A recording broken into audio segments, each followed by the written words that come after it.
dia, como vocês estão? Vamos dar sequência ao conteúdo do capítulo 11. Esse capítulo é referente ao valor do planeta e nós vamos seguir onde tem falando aí no livro de vocês sobre as fontes de energia. Então, o que são fontes de energia, né? As fontes de energia são as que a gente utiliza para a nossa sobrevivência.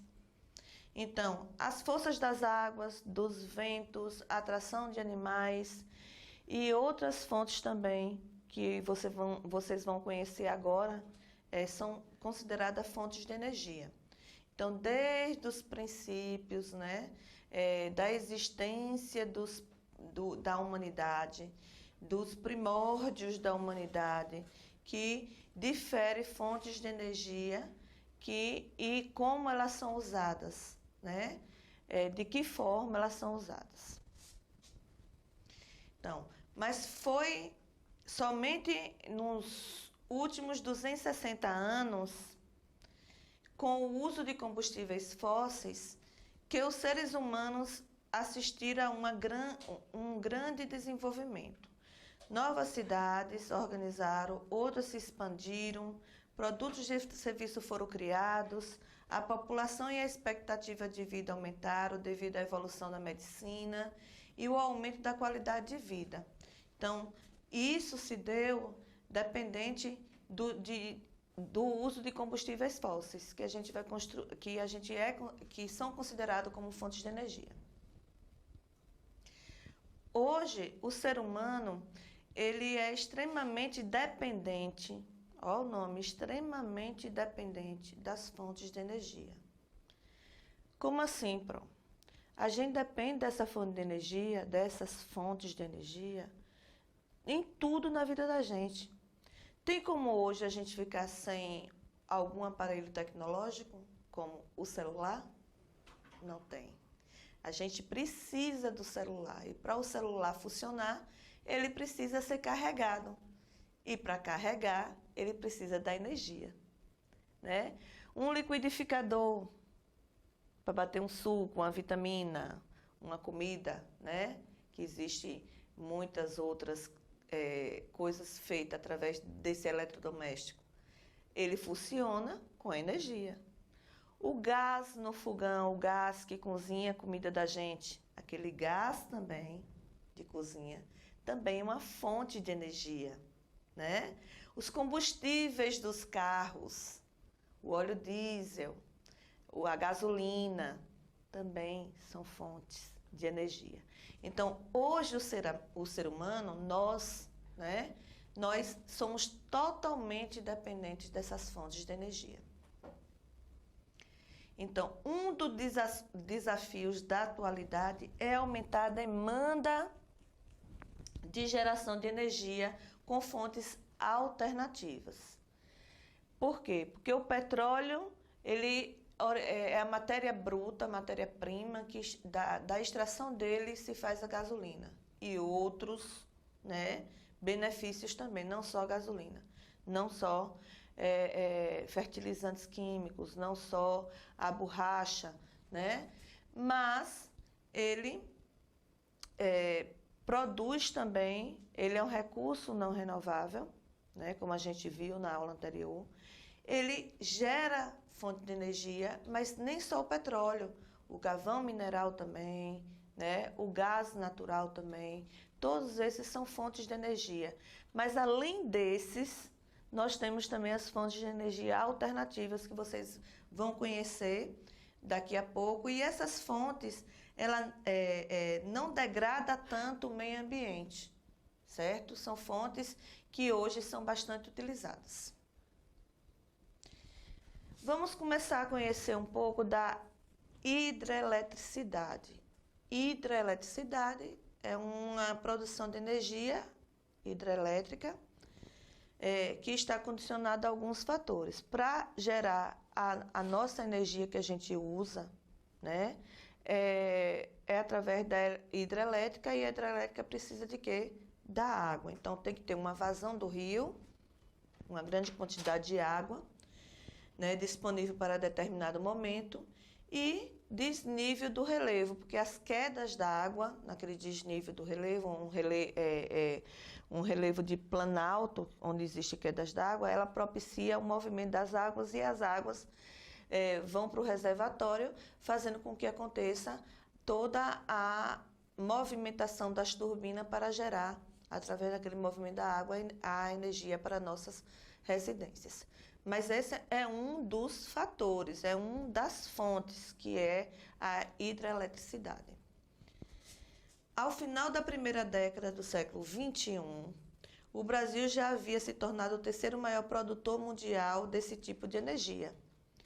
Em 2012, 76,8% da oferta interna de energia elétrica do Brasil era proveniente da geração hidráulica. Então, nós éramos muito dependentes dessa fonte de energia, né? 76,8%. Contabilizando a produção interna e a importação da parte do Paraguai e energia de Itaipu.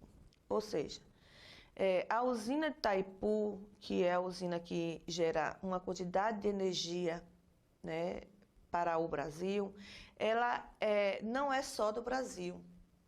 Ela é um acordo que o Brasil fez junto com o Paraguai para fazer essa hidrelétrica, para gerar energia. Então, a energia não fica só no Brasil.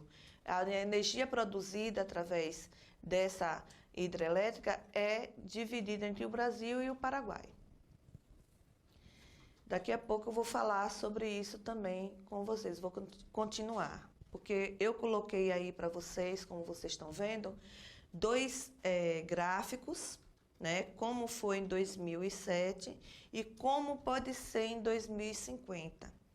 Então, aí tem as fontes de energia, né, tem aí o que gera energia. A gente percebe que as hidrelétricas, ela tem uma porcentagem maior, como foi em 2007, por exemplo, 84%. Já em 2050, essa porcentagem vai diminuir, vai para 45,65%. Por quê? Porque hoje a gente já se trabalha com outras fontes alternativas, fontes de energia alternativas, onde vem diminuir, né, aquelas energias que a gente era totalmente dependente.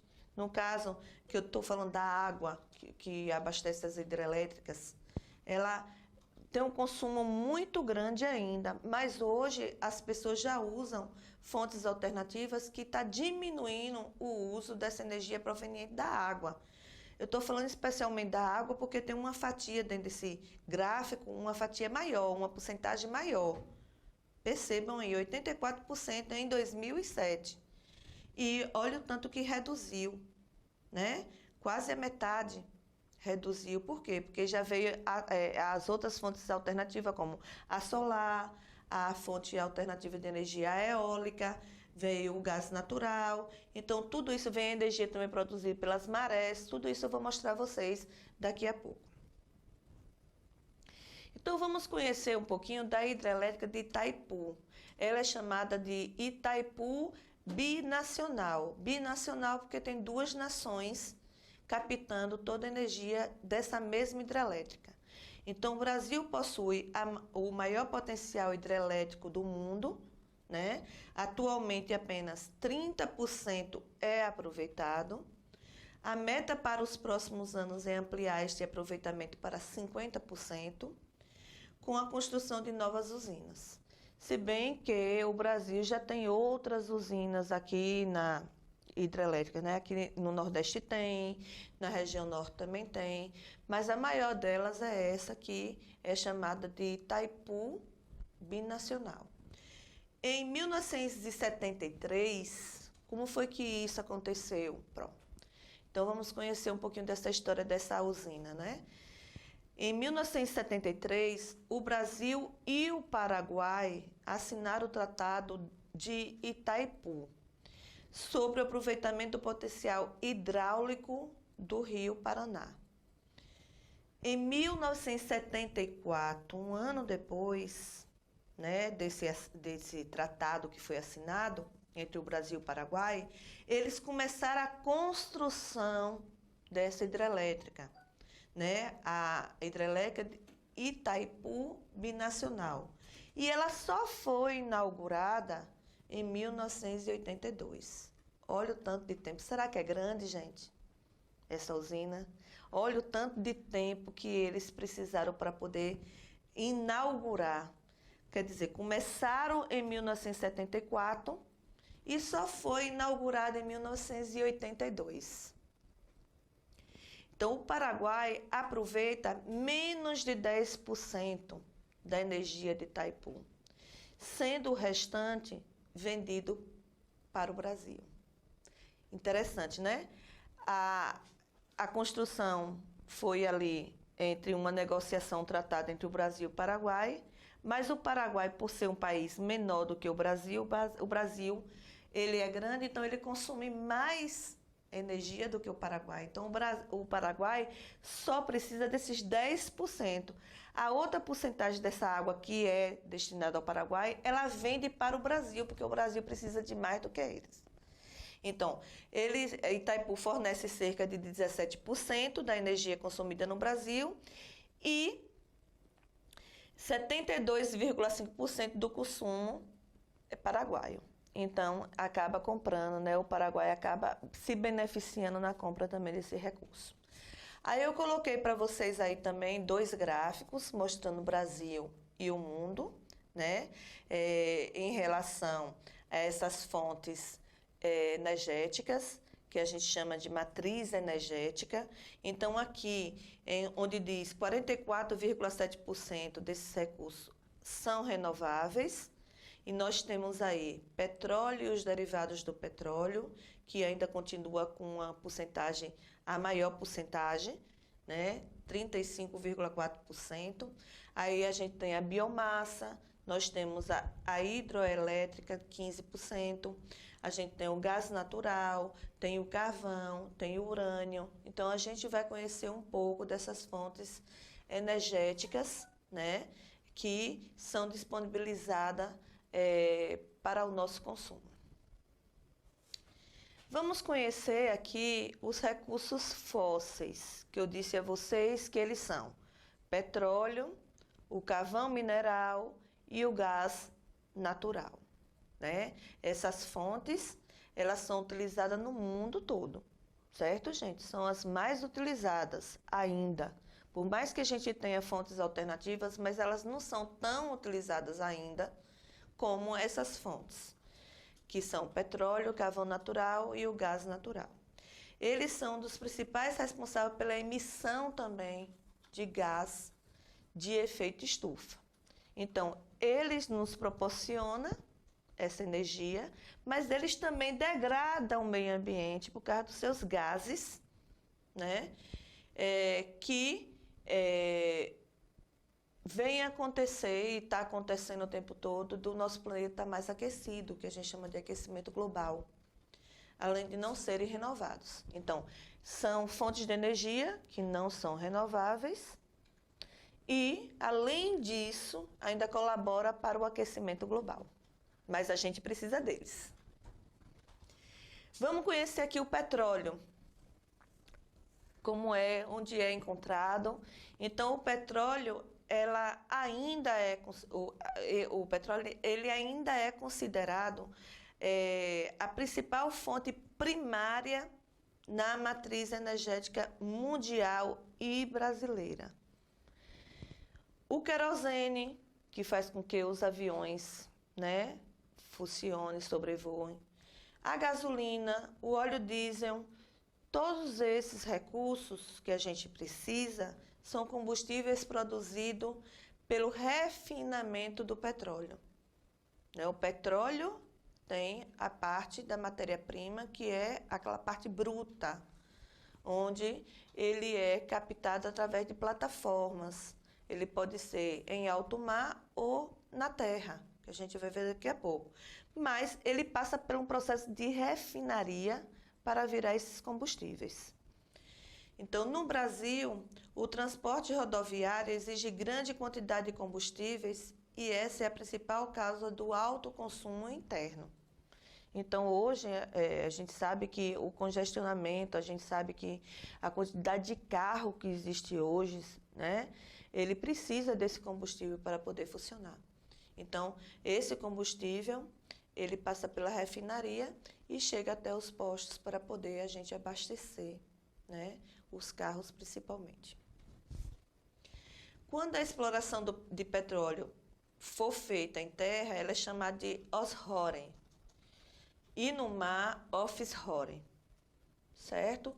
No Brasil, as maiores reservas estão no mar. Inclusive, nós temos uma empresa no Brasil que ela é multinacional, que é a Petrobras, né? Ela é do Brasil, né? E também é bom que vocês fiquem sabendo que, atualmente, a Bacia de Campos, que fica no Rio de Janeiro, é a que mais realiza essa exploração nacional, certo? Aqui em Salvador tem a reserva, né? Ali, se eu não me engano, no Polo do Camaçari tem, né? Em outros lugares também tem, mas a maior do Brasil fica na Bacia de Campos, no Rio de Janeiro. Em 2008, foi anunciada a descoberta de grandes reservas de petróleo no pré-sal, uma camada ainda mais profunda no mar, né? Pré-sal. Inclusive, o destino dessa exploração desse petróleo encontrado lá no pré-sal, teve um plano governamental que era destinado para a educação, mas chegou muito pouco ainda para a educação. Ainda falta eles ampliar, né, essa fonte encontrada para que venha mais recursos para a educação. Aí eu coloquei uma imagem para vocês, mostrando aí onde a descoberta da camada do pré-sal, né? Perceba ali nessa imagem, gente, onde está o petróleo, né? Olha a plataforma onde fica no alto mar, lá em cima, e olha a profundidade para eles acharem o petróleo. E o pré-sal, a camada do pré-sal, fica abaixo da camada do petróleo, vendo? Então, essa camada em área ultra profunda, que fica entre 7.000 a 8.000 metros abaixo do leito do mar, depois de uma camada de sal. Por isso que recebe esse nome de pré-sal. A camada se estende por uma faixa de 800 quilômetros, que vai do litoral de Santa Catarina ao Espírito Santo. Então, é uma camada que ainda está pouco explorada, né? Mas a gente sabe que a necessidade desse tipo de energia é grande e provavelmente daqui a alguns anos também ela vai ser muito explorada. Gás natural. Então, em 2012, o gás natural representava 11,5% da oferta interna de energia. Foram encontrados na camada pré-sal e eles devem levar o Brasil à autossuficiência no futuro. Pode levar, né, gente? Ainda está sendo investigado, ainda está sendo explorado aos poucos. O gás natural é o menos agressivo ao meio ambiente quando comparado com o petróleo, certo? Não estou dizendo que eles não agridem o meio ambiente, agride. Mas quando comparado com o petróleo, ele é menos. Ele é usado em residências, em indústrias, em transportes e na produção de energia elétrica. Então, também é bastante utilizado esse gás natural. E seu principal componente é o gás metano e pode ser encontrado nas reservas petrolíferas ou isoladamente. Nem só ele é encontrado onde tem petróleo. Ele pode também ser encontrado em outros lugares, mas em grande quantidade próximo às bacias petrolíferas. Em 1999, entrou em operação o gasoduto, Bolívia, Brasil. É chamado de Gasbol. Após atravessar o Mato Grosso do Sul, o Gasbol abastece estados do Sudeste e do Sul do Brasil, chegando até o Rio Grande do Sul. Em 2010 foi inaugurado o gasoduto Sudeste-Nordeste, chamado Gazene, ligando o Rio de Janeiro à Bahia. Aí eu coloquei para vocês também uma imagem, né, do gasoduto Bolívia-Brasil, né? A gente percebe aí, gente, essa parte aí, esse risquinho que está de vermelho aí, nessa imagem aí, é o gasoduto Bolívia-Brasil. Perceba, ó, onde é o tracinho Bolívia, ali Santa Cruz de La Sierra, e vai, percorre toda ali, entra por Corumbá, aí Campo Grande, Mato Grosso do Sul, aí atravessa ali São Paulo, depois abastece a região sul do Brasil, certo? Já o gasoduto existente, né, interliga também ali em Santos, em São Paulo, aí vai para o Rio e Espírito Santo e um pouco ali já está já no Espírito Santo, na imagem não vem mostrando, mas já tem, né? E Belo Horizonte também. E essa parte aí verdinha que está ali, tipo na legenda, vem mostrando a interligação que faz entre um e outro. Que, principalmente ali entre o vermelho e o azul. Aí eu coloquei também uma imagem como esse gás chega nesses locais, tá vendo? Essa imagem é através de encanações por debaixo da terra. Aí coloquei também outro mapa aí mostrando, né, Gazene, que é a integração entre o Sudeste e o Nordeste, né? Ali entre a região Sul e Sudeste e já está entre fazendo a rede produtiva de gás natural no Nordeste e tem também ali, também na região Norte. Perceba que tem até uma propaganda aí da multinacional que eu falei a vocês, da Petrobras, né, nessa imagem. Energia natural. Então, essa energia natural, ela é produzida em usinas termonucleares a partir da fissão, que é quebra de núcleos do átomo de urânio, resultando a liberação de grande quantidade de energia. É um minério radioativo extraído da natureza e muito perigoso, gente. Pessoas que chegaram a ser contaminadas por esse material, que é extraído da natureza, mas ele tem uma grande quantidade de produtos, de componentes radioativos, muita gente tem contato e não sabe que acaba adquirindo doenças e depois falecendo, né? Então, as termonucleares têm baixa emissão de CO2, que é dióxido de carbono, e pode atingir alta produção de energia. A sua implantação é cara.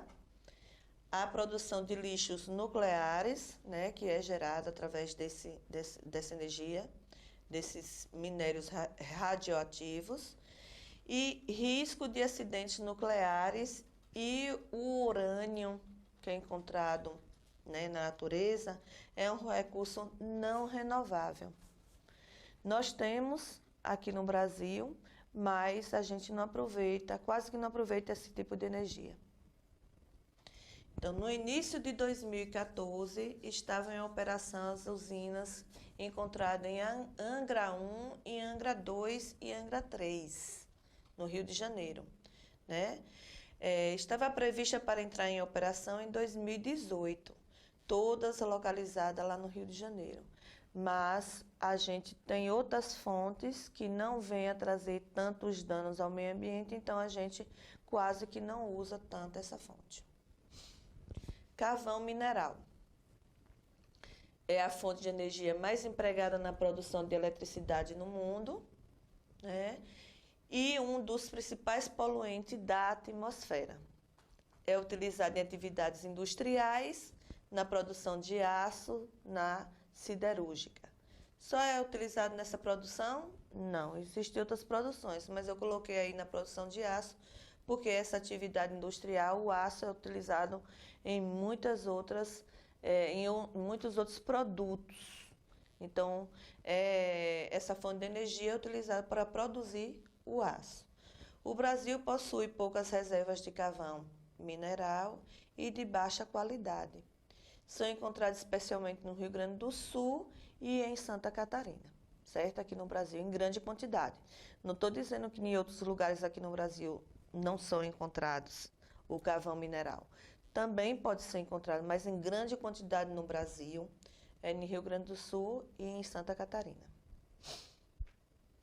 Agora nós vamos conhecer, vocês conheceram as não renováveis, que são petróleo, gás natural e carvão mineral, a gente agora vai conhecer as fontes de energia alternativas, que é as fontes que hoje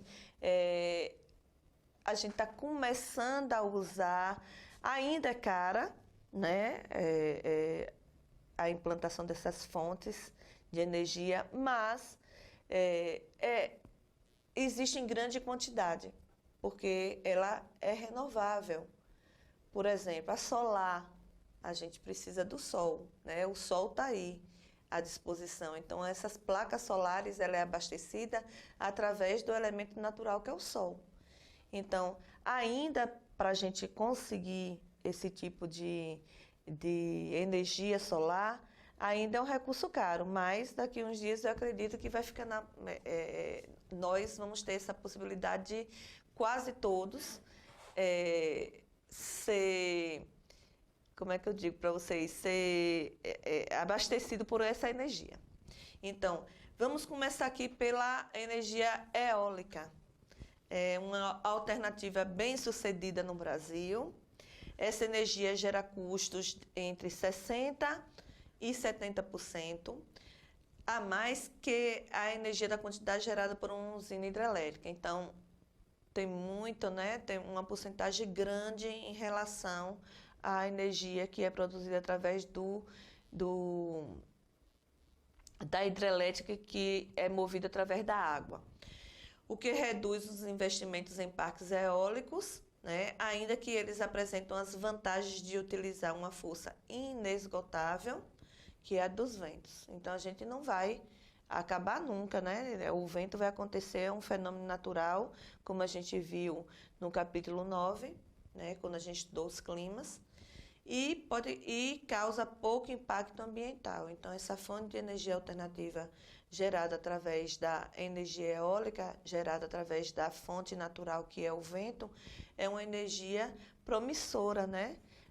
São a energia que aqui no Brasil está sendo bem captado esses ventos e gerando energia para todos aqui.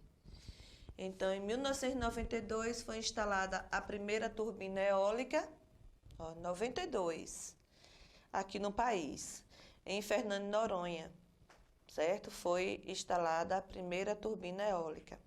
Em 2012, o Brasil contava com 84 parques eólicos, vendo? E que estão em operação, sendo o Nordeste responsável por 64% da capacidade instalada e o Sul por 35%. Então, o Nordeste, né, aqui a nossa região, ela capta muito vento e os parques eólicos encontrados aqui no Nordeste está sendo bem desenvolvido, gerando essa fonte de energia para todos nós. Energia solar, como eu estava falando, dei o exemplo antes, então é uma das alternativas para levar eletricidade a milhões de lares brasileiros que estão em áreas mais isoladas, ou seja, pessoas que moram muito afastadas dos centros de todo aquele desenvolvimento da cidade, em um sítio, em uma roça, em uma fazenda que esteja afastado, geralmente, né, eles compram as placas solares e a energia chega até eles. Então, a rede de distribuição ainda que a gente tem proveniente da energia gerada através das usinas hidrelétricas não chega até lá e eles acabam comprando essas placas para adquirir também energia nesses lugares mais isolados. O Brasil apresenta condições favoráveis para a captação de radiação solar. E o Nordeste também, gente, a nossa região, é a que mais é beneficiada. Por quê? Porque o clima aqui no Nordeste, vocês viram isso, né? Quando a gente estava estudando os climas, no capítulo 9, que o clima do Nordeste, ele tem uma temperatura muito alta. Então, isso favorece com que as placas solares, elas captam essa energia e aí gera toda a eletricidade que a gente precisa. Aí eu coloquei também uma fonte de energia, né, que é chamada de energia das marés. Tem aí a imagem para vocês, como elas são captadas. Ó, as turbinas aí abaixo da água, tá vendo? A água movimenta essas turbinas e gera a energia. Então, essa energia é obtida através da movimentação da água do mar e das marés, ainda é pouco competitiva por causa dos altos custos. Então, aqui no Brasil, são poucos lugares que têm esse tipo de energia das marés.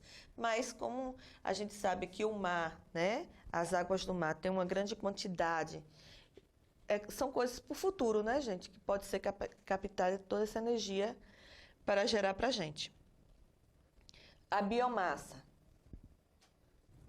A biomassa é um recurso renovável proveniente da matéria orgânica de origem animal e vegetal, utilizando para a produção de energia. Ela é uma das principais alternativas de combustíveis fósseis para a produção de energia elétrica e de combustíveis, os biocombustíveis, como são chamados. Apesar de ser renovável, o uso indiscriminado de biomassa florestal, a fim de obter madeira e carvão vegetal, promove o desmatamento e compromete toda a biodiversidade, porque acaba acontecendo o quê? Interferindo no habitat de algumas espécies da fauna e da flora. Então, proveniente disso, mas não só através da madeira, viu, gente? A gente vai ver outros elementos aqui. A cultura da cana-de-açúcar é também muito importante na obtenção dessa energia, né, da biomassa. A partir da biomassa e da cultura da cana-de-açúcar, tem a obtenção de energia.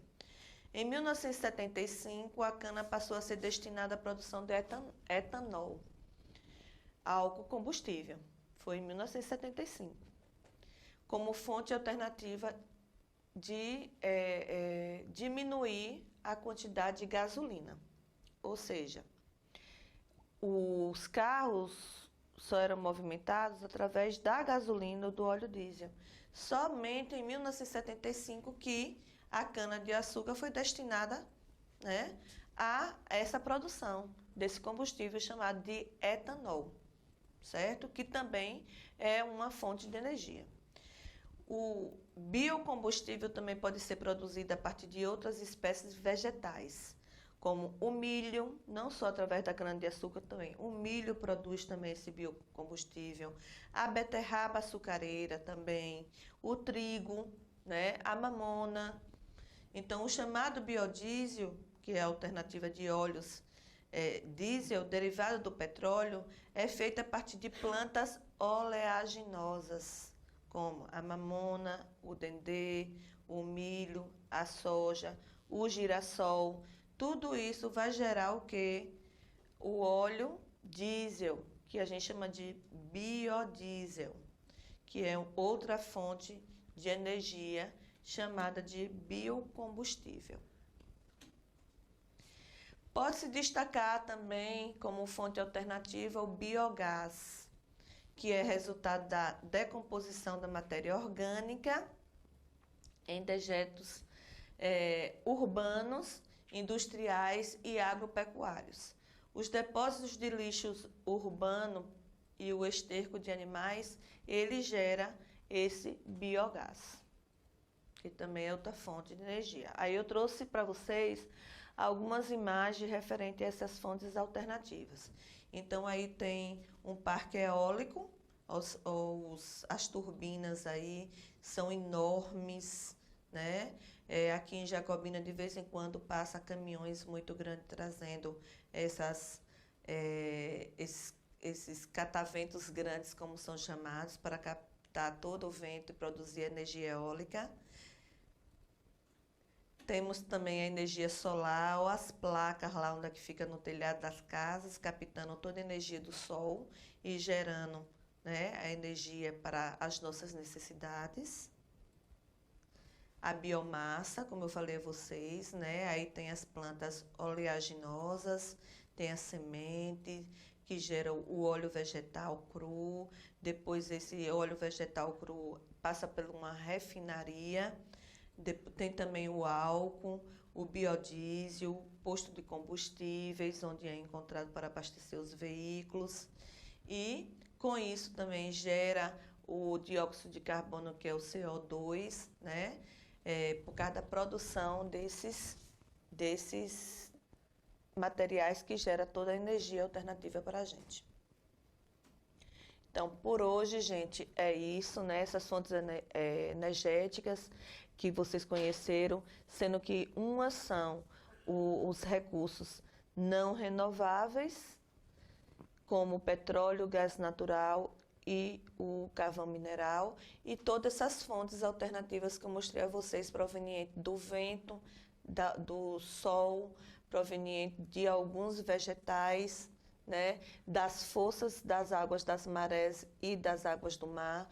Então, todas essas são fontes também energéticas, certo? Então, nosso capítulo 11 são esses conteúdos e a gente se encontra na aula ao vivo para poder a gente fazer as nossas atividades e eu tirar todas as dúvidas de vocês.